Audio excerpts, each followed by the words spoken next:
25 years ago this summer, I made my first visit to Roswell, New Mexico, following in the paths of a lot of researchers who had been down there checking stuff out about the Roswell mystery.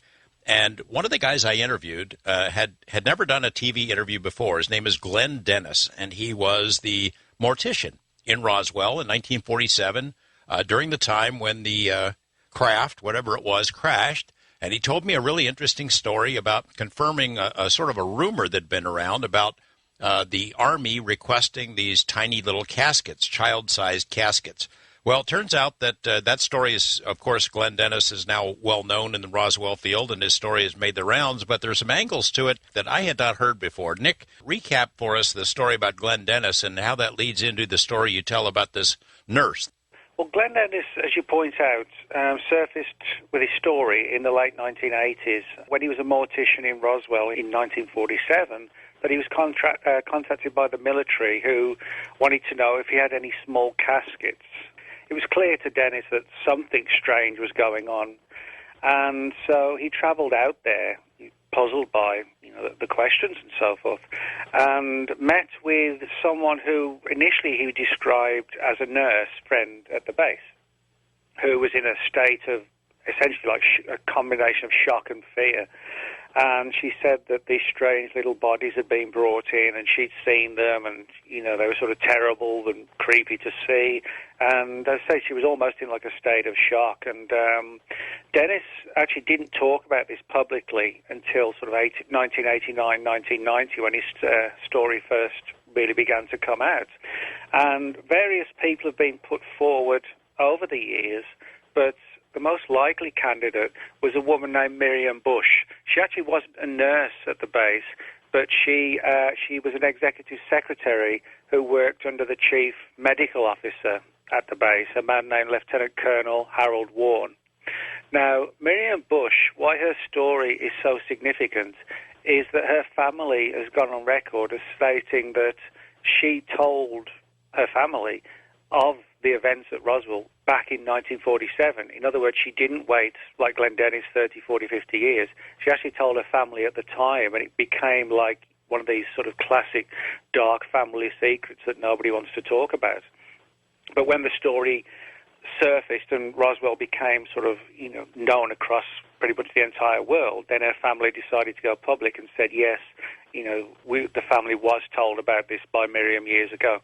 Now, what's particularly disturbing is that in 1989, Dennis began to tell his story.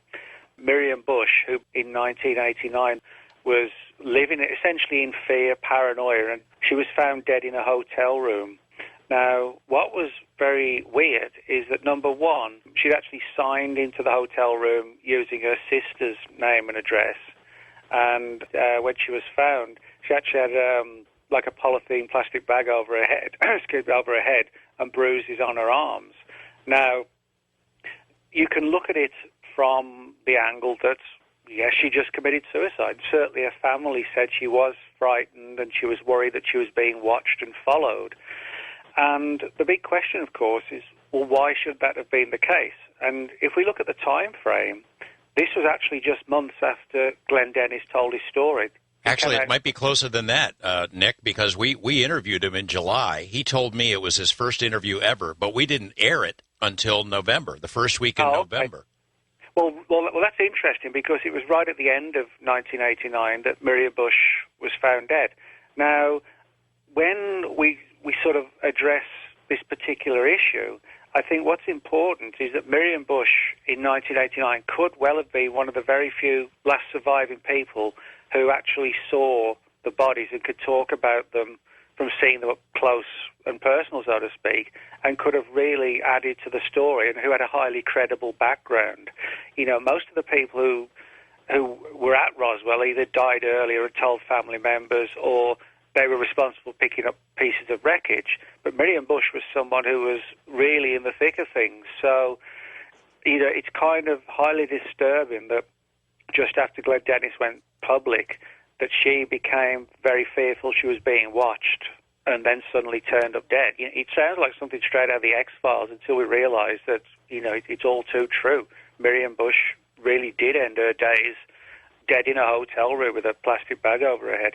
And only a few weeks after Glenn Dennis revealed to the public, or his story was made public, that such a nurse existed. That's spooky stuff. It almost as spooky as the other stuff you have about Roswell, and this really is right out of the X-Files. You talk about the spread of these strange viruses in that area at the same time, and you would think, well, that sounds like something somebody would make up, some UFO researcher's fantasy, except that you came up with some documents from the FBI that discuss this, that coincide, and it raises the hair on your arms. Yeah, well, this relates to a controversial story that first surfaced in the mid-1990s from a California researcher named Timothy Cooper, who's now out of the UFO subject. But Cooper claimed to have various old-timer contacts in the military who'd shared information and data with him, some of which related to an alleged outbreak of a very strange virus, excuse me, at the crash site of the Roswell event, and possibly other crashed UFO events in New Mexico in the same time frame.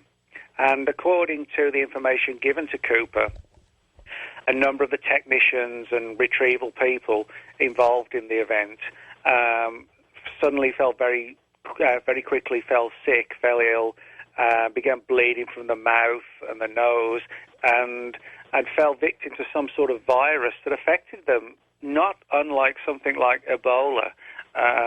Just took them very, very quickly, and essentially, as I said, they were just sort of bleeding from every orifice, so to speak. And the story, of course, as I said, was one told to Cooper, essentially off the record by a number of these retired elderly people he'd been speaking to. Now, that story had always fascinated me, and so I began looking into it, really to see what else was going on in Lincoln County, New Mexico, which is where the crash happened in the summer of 1947. Most people had focused on the event itself. I decided to focus on what else was going on there.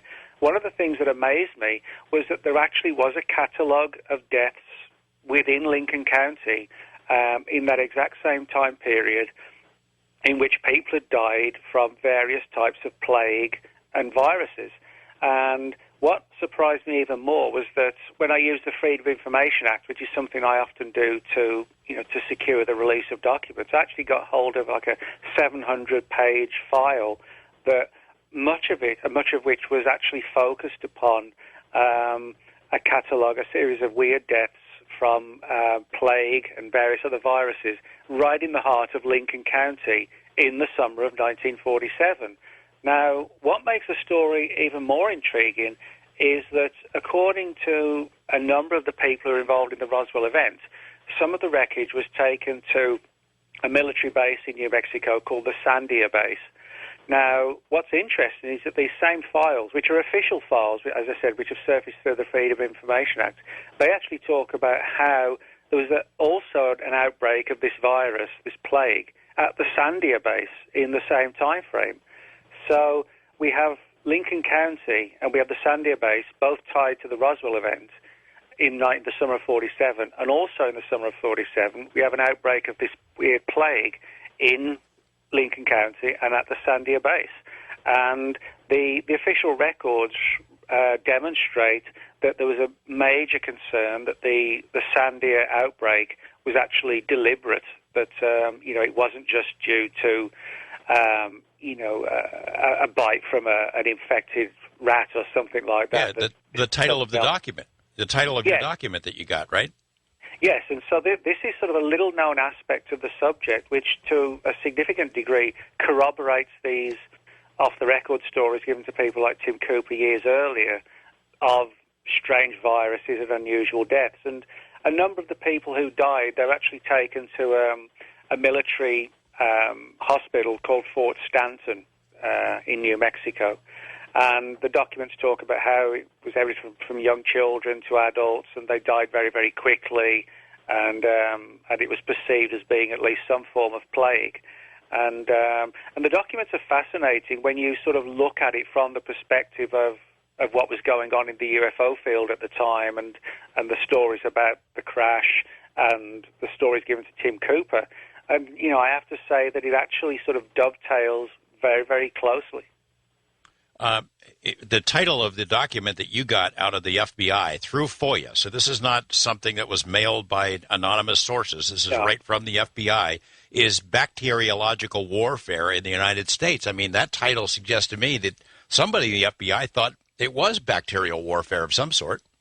Yeah, there were major concerns that this wasn't just, as I said, an outbreak of plague from flea bites or rat bites, that kind of thing, that it was something else entirely, to the extent that all of the files that related to these deaths in Lincoln County, all the documents on them, were actually shared with the director of the Air Force Office of Special Investigations, the director of the CIA, and the acting director of the Atomic Energy Commission. Now, when you realize that factor as well, that these strange deaths, these controversial deaths of young children and adults in Lincoln County, all the records, the autopsy files, the studies, were all being sent to the highest levels of the intelligence community, the CIA, Air Force Office of Special Investigations, the Atomic Energy Commission. They were all getting the documents on these unusual Lincoln County deaths. So, and it all comes back to the summer of 47, right where the events occurred. And to me, at least, this is one of the most sort of significant developments in the Roswell story, in the sense it doesn't, ironically, directly relate to documents on the crash, but when you look at what he does do is sort of vindicate what else was going on around in Lincoln County at the time, which we can apply to the crash itself. And I think that's an important thing to do when we're looking into UFO cases, is not just to look into the event, see what else was going on around town and around the area at the time. And it was through that process that I was able to get hold of this file, which as you point out, is a FOIA document. It's not, questionable or anything like that at all. Well, this is what jumps out at me also about that file, and I think it is dramatic and significant, is that you got a file of 709 pages, but that was from a document of 1,783 pages, meaning more than 1,000 pages are still classified for reasons of national security. You're quite right, George, that substantial amounts of the documents, certainly more than 50%, are still withheld for national security reasons. And, the FOIA does allow, obviously, documents to surface into the public domain, but there are, certain rules and regulations that allow for the continuation of withholding of documents, and without doubt that this is one of them, and we can only kind of speculate as to what might be contained in the additional material. And I find that intriguing, that such an old file should still be classified. Withheld. Yeah. You also note that this one boy who died of this mysterious plague had apparently contracted it at a very unique spot. Well, yeah, I mean, this sort of comes back to, the whole issue of what was going on and who was doing what and where and so on. But the boy in question, I mean, this is one of the more interesting ones. He died sort of very, very quickly, and he was taken to this place, as I said, called Fort Stanton, and actually died at the hospital there, right in Lincoln County. And he fell ill and was actually sent home initially, but then just got worse and worse, and literally died. He was just like 7.5 years old.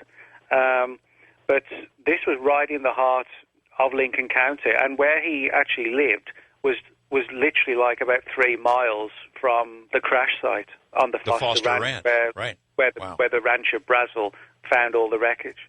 I should point out that you're not a guy who drank the Roswell Kool-Aid. You don't necessarily buy hook, line, and sinker the generic story that's told by the UFO community. You have questioned it and presented other scenarios, so it's not like you're singing to the choir here. No, I mean, I've always been of the opinion that when we look at the UFO subject, from any perspective of the subject, that we should look at all angles, because I always tell people that the U in UFO still stands for unidentified, and that's why I feel we should touch all bases, and that's also why I feel it's important to share these documents and this story of unusual deaths right in the same time frame and place as the Roswell affair, because